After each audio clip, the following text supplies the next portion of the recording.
ఓం నమో భగవతే శ్రీరమణాయ. సూరినాగమ్మ సూరినాగమ్మ గారు తమ శ్రీ రమణాశ్రమ లేఖలకు ప్రసిద్ధురాలు. ఆమె తన అన్నగారి కోరికపై ఆశ్రమంలో 1945-50 నడుమ నిత్యము జరిగే విశేషాలను 273 లేఖలుగా ఆయనకు రాశారు. ఆయన ఒక బ్యాంకులో ఆఫీసరు, శ్రీ రమణ భక్తుడు. ఈ ఉత్తరాలలో భక్తులతో మహర్షి సంభాషణలు కూడా ఉన్నాయి. ఈ గ్రంథానికి తోడు ఆమె శ్రీ రమణాశ్రమంలో నా జీవితం, శ్రీ రమణాశ్రమ స్మృతులు అనే పుస్తకాలను కూడా రచించారు. శ్రీ భగవాన్ అడిగితే తెలుగు భాషలో ఉన్న రచనలకు చూసి రాసి పెట్టేవారు. ఆమె రమణాశ్రమ జీవితం ఆమె మాటల్లోనే. నా 4వ ఏట మా తండ్రి గారు, 10వ ఏట మా తల్లిగారు దివంగతులయ్యారు. నాకు 11వ ఏట వివాహమైనది. 1 సంవత్సరం గడువగానే నా భర్త కూడా పోయారు. కాలం గడుస్తున్న కొద్దీ ప్రపంచపు పోకడలను గ్రహిస్తూ వచ్చాను. పురాణ కాలక్షేపాలు, ప్రవచనాలు, భక్తి గేయాలు వంటివి నన్ను ఆకర్షించాయి. ప్రాథమిక పాఠశాల కూడా లేని కుగ్రామంలో ఉండేవాళ్ళం. పెద్దవాళ్ల సహాయంతో చదవను రాయను నేర్చుకున్నాను. పోతన గారి భాగవతాన్ని పదే పదే చదివాను. కపిల మహాముని వంటి సిద్ధపురుషుడు నాకు గురువుగా లభించాలని మనసారా వేడుకున్నాను. ఏడ్చి అలసిపోయి నిద్రపోయాను. నిద్రలో ఒక కల వచ్చినది. అందులో 3 అడుగుల ఎత్తుగల పీఠంపై పద్మాసనం వేసుకుని మౌన ముద్రాంకితుడైన శ్రీ దక్షిణామూర్తిని పోలిన ఒక ఋషి దివ్యమూర్తిని చూడగానే నా దేహం పులకరించిపోయింది. వారికి నమస్కరిద్దామని లేవబోయి అప్రయత్నంగా కళ్ళు తెరిచాను. ఆ రూపం మాయమైంది. ఇది 1913లో జరిగింది. నా మనసులో ఆ దృశ్యం ముద్రితమైపోయింది. ఆ మనోదృశ్యం జ్ఞాపకం వచ్చినప్పుడల్లా నా జన్మలో అటువంటి ఋషికి సేవ చేసే భాగ్యాన్ని ఇప్పించమని భగవంతుణ్ణి వేడుకునేదాన్ని. 1941లో మా అన్నగారు దక్షిణ దేశ యాత్రకని వెళ్ళారు. వాళ్ళు తిరువన్నామలైకి కూడా వెళ్ళి శ్రీ భగవాన్ దర్శనాన్ని పొందారు. అక్కడికి వెళ్ళడం నాకు మంచిదనిపించింది ఆయనకి. నా అదృష్టం కొద్దీ మా మేనమామ కూతురు కూడా వితంతు అయిన పిదప ఆశ్రమం చెంతనే ఉండటం వల్ల నేను కూడా అక్కడికి వెళ్ళటాన్ని మా అన్నగారు సమ్మతించారు. భయంగా హాల్లోకి ప్రవేశించి శ్రీ భగవాన్కి ప్రణామం అర్పించి స్త్రీల స్థానంలో తలదించుకొని కూర్చున్నాను. 10 నిమిషాల తర్వాత తల ఎత్తి చూతును కదా, నా వైపే తీక్షణంగా శ్రీ భగవాన్ చూస్తున్నారని గమనించాను. కరుణాపూరితమైన వారి వీక్షణం నన్ను ప్రశాంతపరిచింది. కానీ ఆ తీక్షణతను భరించలేకపోవడం వల్ల అప్రయత్నంగానే తలదించేసుకున్నాను. ఆ తరువాతి 10 రోజుల్లోనూ శ్రీ భగవాన్ నాతో ఒక్క ముక్క మాట్లాడకపోయినా వారు నాలో చెదరని ముద్ర వేశారు. నాకు కలలో కనిపించిన సిద్ధపురుషునికి ఆయనకి పోలికలున్నాయని, వాసిష్టంలో ఇతర వేదాంత గ్రంథాలలో చెప్పినట్టు జీవన్ముక్తిని లక్షణాలన్నీ వారికి ఉన్నాయని గ్రహించాను. తామరాకు మీద మెరిసే నీటి బొట్టు వలె వారు దేనిని పట్టించుకోనట్టు కనబడతారు. శ్రీ భగవాన్ని ప్రతిరోజు గమనిస్తుండటం వల్ల వారే నా అజ్ఞానాన్ని మాపగలవారని, నేను వారి శరణు జొచ్చాలని అనిపించింది. ఆ మాటలు అనటానికి మాత్రం ధైర్యం చాలలేదు. ఎలాగైతేనేం ధైర్యం తెచ్చుకొని ఒకనాడు కాగితం మీద శరణాగతి అన్న పేరుతో 8 పద్యాలు వ్రాసి వాటిని శ్రీ భగవాన్కి నేరుగా ఇవ్వటానికి సాహసించలేక వారి పరిచారకుడు మాధవస్వామికి ఇచ్చాను. శ్రీ భగవాన్ ఆ పద్యాలను చదివి, ఆమె పేరు నాగమ్మ, శరణాగతి మీద 8 పద్యాలు రాశారు. ఈ కాగితాన్ని పుస్తకంలో అతికించు అన్నారు. నాకెంతో సంతోషం కలిగింది. నాకు రక్షణ లభించిందని అనిపించి ఆశ్రమం వద్దనే స్థిర నివాసం ఏర్పరచుకోవాలని నిశ్చయించుకున్నాను. శ్రీరామచంద్రుని పాదధూళి స్పర్శ వల్ల అహల్యకు గత అజ్ఞానం మాయమైనట్లు శ్రీ భగవాన్ అనుగ్రహ సిద్ధి వల్ల నా మానసిక అంధకారం పటాపంచలయ్యింది. బీడు పడిపోయిన క్షేత్రంలోకి ప్రవహించే నీరు ఆ భూమిని సస్యశ్యామలం చేసినట్టు శ్రీ భగవాన్ అనుగ్రహం నా వైపు నిరవధికంగా ప్రసరించసాగింది. వృత్తి మూలాన్వేషణతో నా సాధనని ప్రారంభించాను. శ్రీ భగవాన్ నాకు ప్రశాంతిని, సంతుష్టిని ప్రసాదించారు. గురువు అనుగ్రహం లభించిన తరువాత గురుస్థుతి చేయుటకు ఏ భక్తునికైనా సహజమే. నాలో నిద్రాణమై ఉన్న కవితా శక్తి పెల్లుబికిపోయింది. 1943లో శ్రీ భగవాన్ జీవితాన్ని వర్ణిస్తూ 2 గీతాలు వ్రాసి వారి సన్నిధిలో పాడాను. ఆనాడు శ్రీ భగవాన్ కొండపైకి వెళ్తూ పరిచారకుడు రంగస్వామితో, నేను ఈ అవతారాన్నని ఆ అవతారాన్నని వర్ణిస్తూ పాటలు వ్రాస్తారు. నాగమ్మ ఏం రాసిందో తెలుసా? నేను సర్వవ్యాపినని, సర్వశక్తిమంతమైన ఆత్మనే అని, ఆత్మ సాక్షాత్కారానికి దారి చూపడానికి రూపం దాల్చానని వ్రాసింది. ఎక్కడి విజయవాడ, ఎక్కడ అరుణాచలం? అక్కడి నుంచి వచ్చి ఇక్కడ ఒంటరిగా ఉంటోంది. ఆ విషయమై ఏం చెప్పగలం? వారి వారి సంస్కారాలను బట్టి మనుషుల ప్రవృత్తులు బయటపడుతుంటాయి. ఆమె సంస్కారాలు అటువంటివి అన్నారట.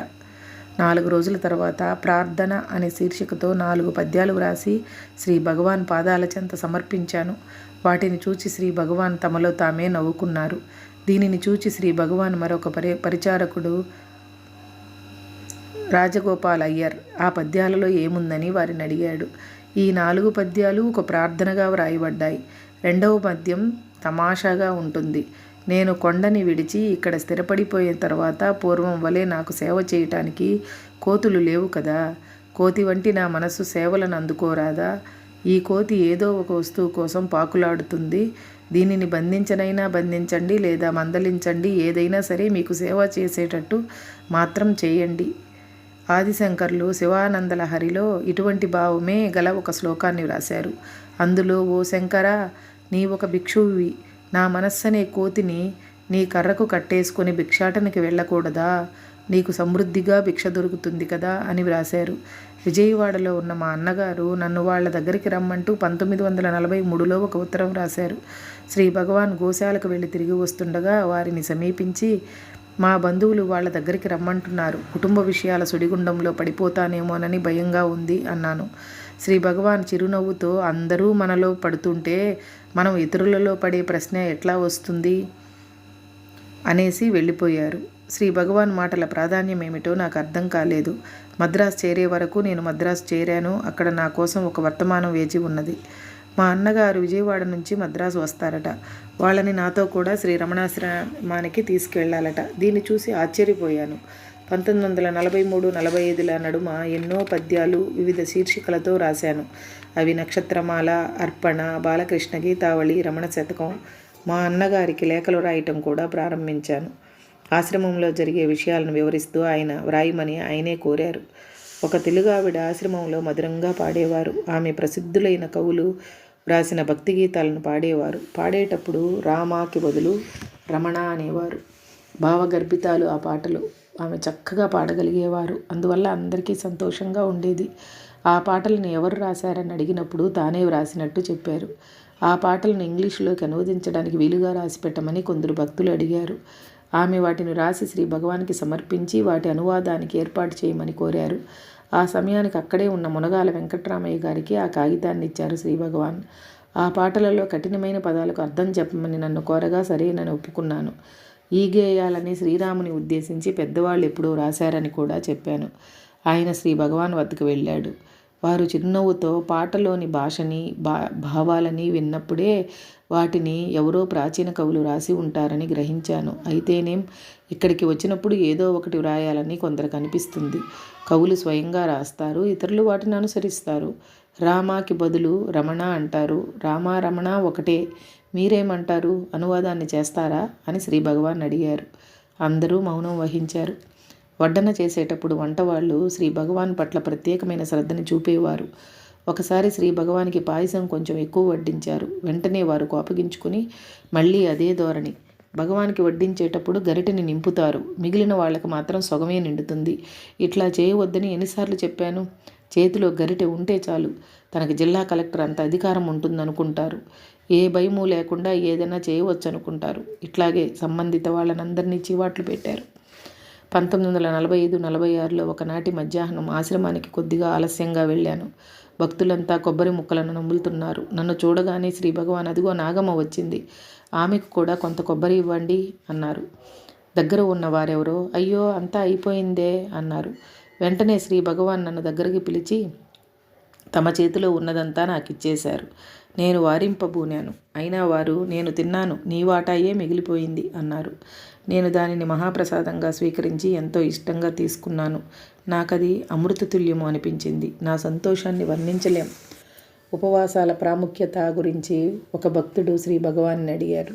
దయార్ద్ర దృక్కుతో శ్రీ భగవాన్ అన్నారు, ఇంద్రియ సంబంధమైన వ్యాపకాలన్నింటికి ఆపేస్తే మనస్సు ఏకాగ్రమవుతుంది. అటువంటి మనస్సు భగవంతుని మీద లగ్నం చేస్తే అదే అసలైన ఉపవాసం.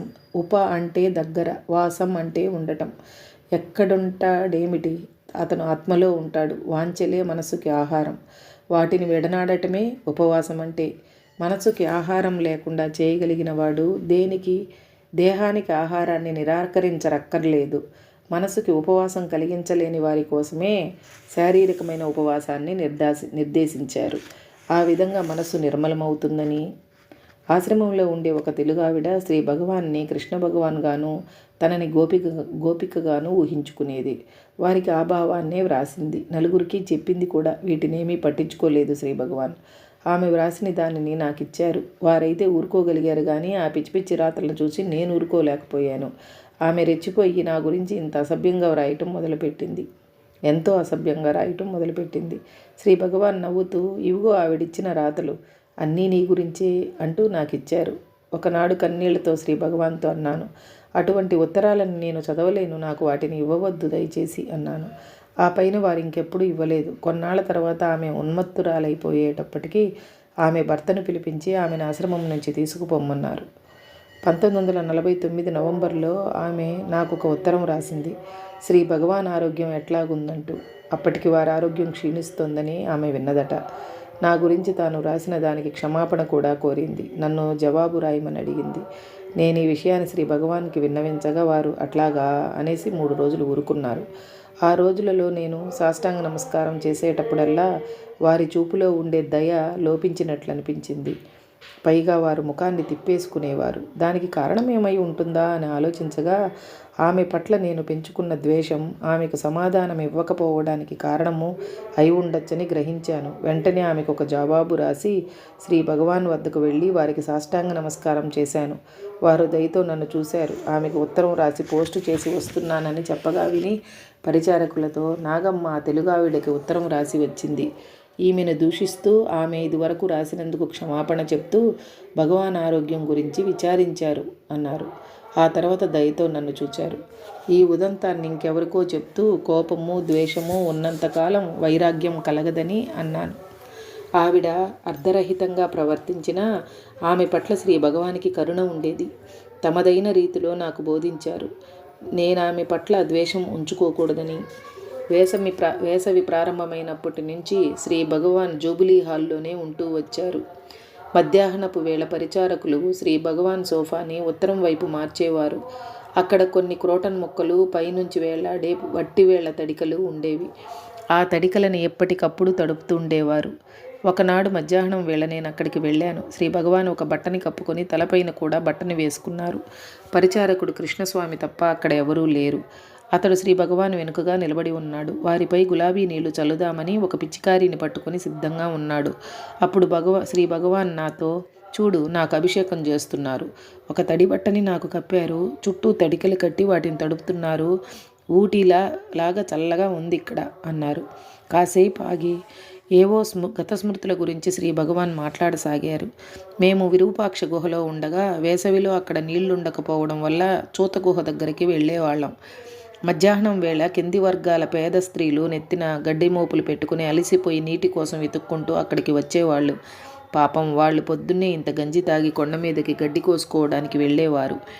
మోయగలిగినంత గడ్డిని కోసుకొని తిరిగి వస్తూ గుహ దగ్గర ఆగి ఆ మోపుల్ని నేల మీద పడేసి వంగిపోతూ వచ్చి, స్వామి, మా వీపుల మీద ఒక బిందెడు నీళ్లు పోయిరా అని అడిగేవారు. వాళ్ళు అడిగినట్టే నేను నీళ్లు పోసేవాడిని. వాళ్ళకి సేద తీరేది. ఆ తర్వాత దోసిళ్లలో నీరు పోస్తే కడుపు నిండా తాగేవాళ్ళు. కాసేపు విశ్రాంతి తీసుకుని వెళ్ళిపోయేవారు. వాళ్ళకి ఎంతో సంతోషం కలిగేది. శ్రీ భగవానే స్వయంగా నీరు పోసేవారా అని నేను అడిగాను. అవునంటూ వాళ్ళ ఆ వేళకు అక్కడికి వస్తారని తెలిసి వాళ్ళ కోసం నీటితో ఎదురు చూస్తుండేవాడిని. వాళ్ళు మాత్రమేం చేస్తారు? వారు కడజాతి వారు అవటం వల్ల వాళ్ళని ఎవ్వరూ నీళ్లు ముట్టుకొనిచ్చేవారు కాదు. మరి ఇంకెక్కడా నీళ్లు లేవు కూడా. ఎండ చాలా తీవ్రంగా ఉండేది. పాపం వాళ్ళకి ఆ రోజు గడవాలంటే గడ్డిని అమ్ముకోవాలి, కాస్త డబ్బు సంపాదించుకోవాలి. ఇంటి దగ్గర పిల్లలు ఉండటం వల్ల ఇళ్ళకి త్వరగా చేరుకోవాలి. పాపం పేదవాళ్ళు, వాళ్ళు ఏం చేయగలరు? గుహ దగ్గర స్వామి నీరు పోస్తారన్న ఆశతో అక్కడికి వచ్చేవాళ్ళు. ఆ రోజుల్లో మేము వంట చేసుకునే వాళ్ళం కాదు. ఏనాడైనా వంట చేసుకుంటే అన్నంలో బాగా నీళ్లు పోసి కాస్త ఉప్పు అల్లం కలిపి గంజిలాగా చేసేవాళ్ళం. ఆ పేదవాళ్ళు వచ్చే వేళకి గంజి చల్లబడేది. ఒక్కొక్క గ్లాసుడు ఆ గంజిని కూడా వాళ్ళ దోసిళ్లలోకి పోసేవాడిని. అమృతంలాగా తాగేవాళ్ళు. ఆ గంజి రుచి, అది తీసుకోవడంలోని ఆనందము వాళ్ళకి మాత్రమే తెలుసు. ఈ మాటలు ముగిస్తుండగా శ్రీ భగవాన్ ఎంతో ఉద్వేదంతో నిండిపోయి మౌనం వహించారు. హరే రమణ.